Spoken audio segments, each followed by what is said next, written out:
when you're the senior person in your own organisation, there's actually nobody that you can rely on to give you totally open and honest feedback about how you might improve your performance.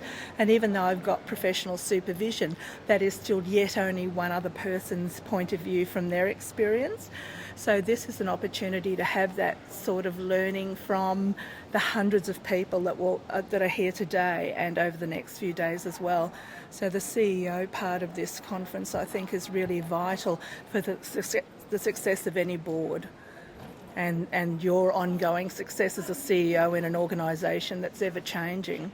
Like a lot of this training that you attend in conferences, yes, the keynote speakers is invaluable, but also the interaction with other people and learning from their experiences and feedback is also fantastic. Oh, it's great. It's really good. Having been in the industry for 25 years, you get to know a lot of people in your sector and in your circle, and what coming here does is just brings me into contact with people from all over the country and people who are CEOs as well. So you just get a whole different level of networking that I really find inspiring. I just spoke to one who I would never meet in any other venue, who does arts, who's in the arts not-for-profit world.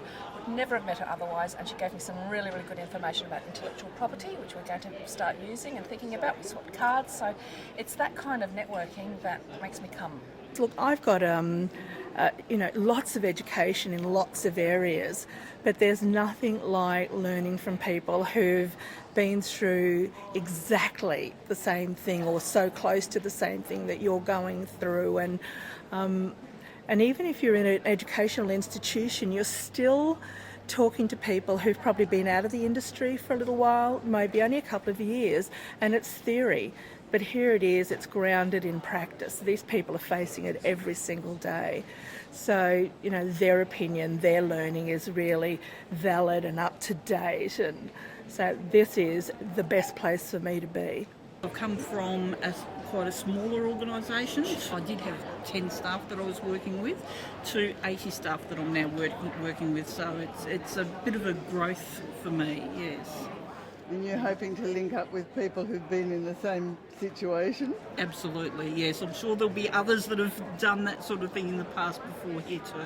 Look, I think the area of course is about looking at partnerships and looking at other people that are of common interest, and I think that's quite often a vigorous involvement in these days, and also the knowledge that you gain from the various aspects of dealing with staff, management, boards is all reflective in today's environment.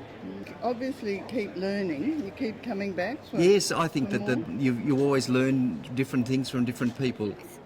I've certainly run into some old friends we haven't seen for a while, and they're always good for a chat about what's going on in their organisations. Network with few people, some from New Zealand, and it's worthwhile. To hear other people, I think you learn a lot more, not necessarily from the speaker, but from other people, what they're going through and perhaps how they tackle things. To network with a lot of other CEOs and find out that they all have similar issues. There's lots of ideas, lots of things that people are doing. The other thing that I do like to hear other CEOs talk about is that you're validating that the work that you're doing is the right thing.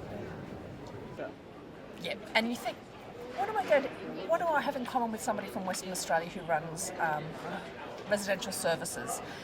But suddenly you find this commonality, whether it's because you're a small organisation or because you have a certain problem with staff or what. You don't know until you listen to them, and suddenly you're just finding this whole connection that just adds value to what you're trying to do. I love it.